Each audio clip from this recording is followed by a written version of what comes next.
अस्सलाम वालेकुम वीवर्स, कैसे हैं आप सब। उम्मीद है खैरियत से होंगे।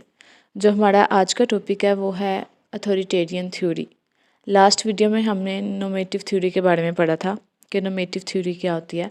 तो उसका थोड़ा सा कॉन्सेप्ट देखते हैं कि जो नॉमेटिव थ्योरी है ये एक आइडियल वे प्रोवाइड करती है मीडिया सिस्टम के लिए कि इसे मीडिया सिस्टम को किस तरह कंट्रोल किया जाता है, किस तरह ऑपरेट किया जाता है गवर्नमेंट के ज़रिए, किसी अथॉरिटी के ज़रिए, किसी लीडर के ज़रिए या पब्लिक के ज़रिए। ठीक है, तो नॉमेटिव थ्योरी किसने दी थी? फ्राइड साइबर्ट और थ्योडोर पीटरसन और विल्बर स्क्रैम ने दी थी अपनी बुक 4 थ्योरीज ऑफ प्रेस में।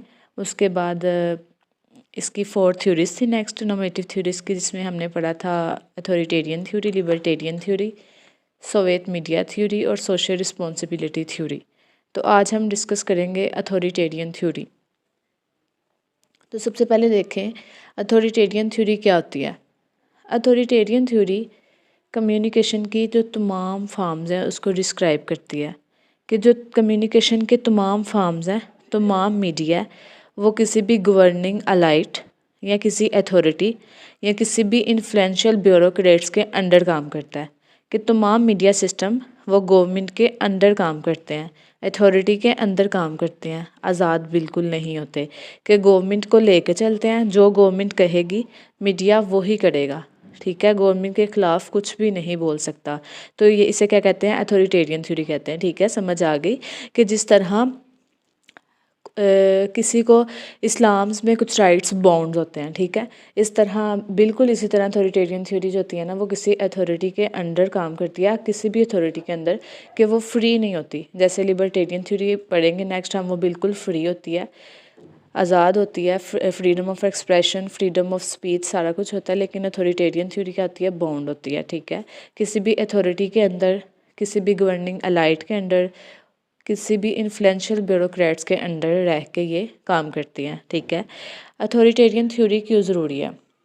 Authoritarian theory are necessary to control the media to protect and prevent the people from the national threats through any form of communication, information और news.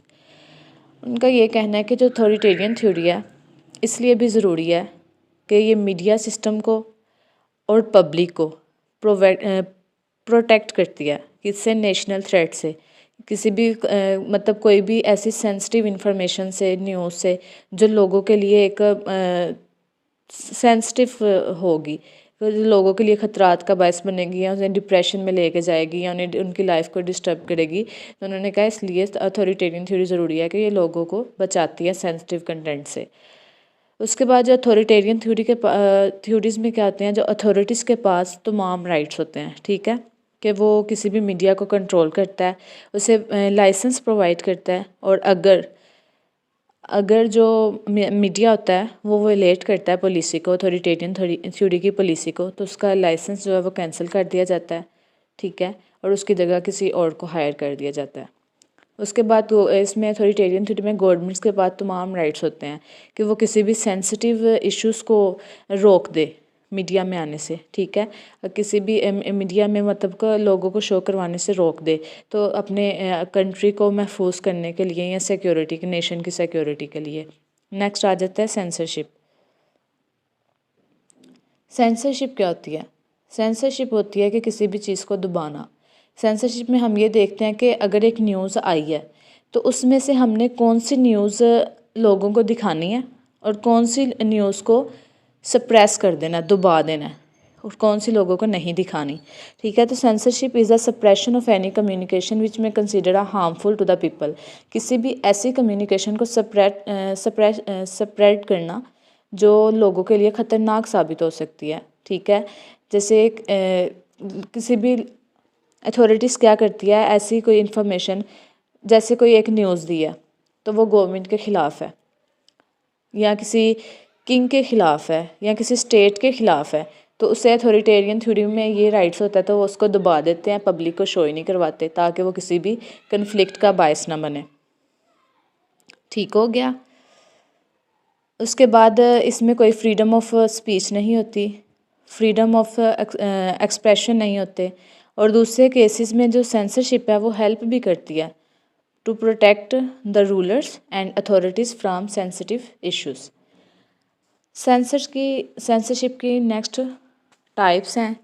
There are the different types of censor like political censor, moral censor, religious censor, military censor, corporate sensor.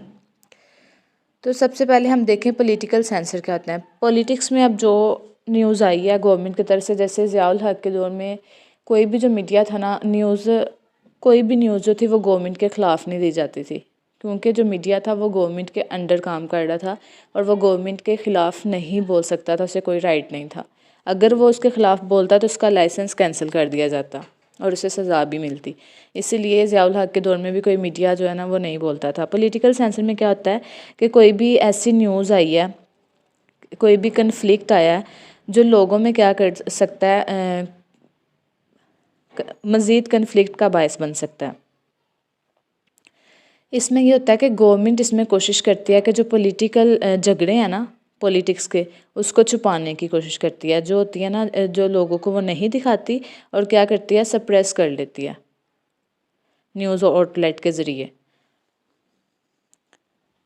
ठीक है, तो next आ गया moral sensor. Moral sensor में होता है किसी ऐसे मटेरियल को सप्रेस करना कि जो कि पब्लिक में ऑफेंसिव होगा। जैसे चाइल्ड पोर्नोग्राफी जो है वो हमारे मॉरल वैल्यूज़ में नहीं आती। ठीक है, तो ये बहुत से कंट्रीज़ में से रिस्ट्रिक्ट किया जाता है कि ये शो नहीं करवाई जाए, क्योंकि ये मॉरली रॉन्ग है। ठीक है, उसके बाद आ जाता है रिलीजियस सेंसर। ऐसे सेंसरशिप जिसमें हम इस्लाम के बेस पे मतलब कि चीज़ों को सप्रेस करते हैं कि ये हमारे इस्लाम में इस चीज़ की इजाज़त नहीं है, तो इसलिए इसे नहीं दिखाया जाएगा, तो इसे कहते हैं religious sensor.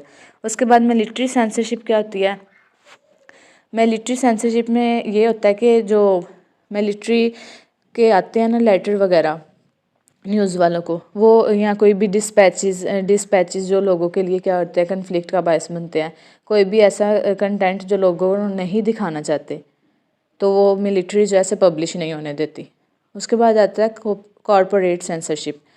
Corporate censorship is censorship by corporation, कि इसमें ये आता है कि कॉरपोरेशन से सेंसरशिप होती है। जैसे स्पोक्स पर्सनस हैं, एम्प्लॉयर्स हैं, या बिजनेस एसोसिएट्स हैं, सैंक्शंस हैं, या speaker speech by threat of monetary laws, employment laws, या laws of access to the market place. इसमें ये सारी चीज़ें आ जाती हैं जो सेंसर कर दी जाती हैं, लोगों को नहीं दिखाई जाती।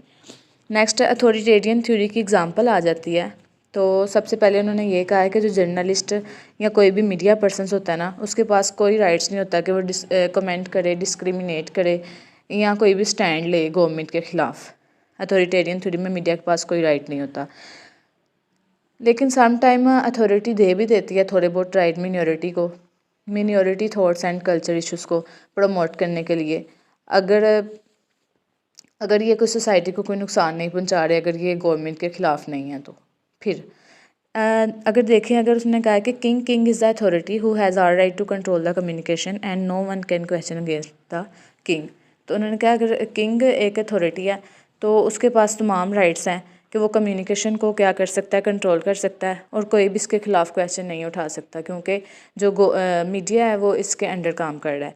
नेक्स्ट डिक्टेटरशिप की एग्जांपल दे दें तो during the world war 2 Hitler ने और म्यूजिलेनी ने दो मेजर अथॉरिटीज़ थी जिन्होंने कंट्रोल किया प्रेस को, जर्मनी में और इटली में। प्रेस जो थी वो अथॉरिटी के कंट्रोल में थी और कोई भी प्रेस के पास किसी के पास ये राइट नहीं था कि वो गवर्नमेंट के ख़िलाफ़ या इन दो जो डिक्टेटरशिप थे इनके ख़िलाफ़ बोल सके।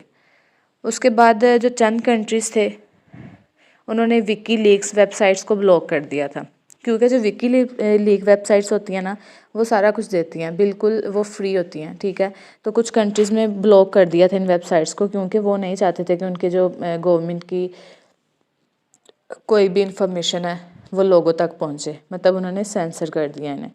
ठीक है, तो आपको उम्मीद है अथॉरिटेरियन थ्योरी की समझ आ गई होगी। तो नेक्स्ट हम डिस्कस करेंगे लिबर्टेरियन थ्योरी। अल्लाह हाफिज़।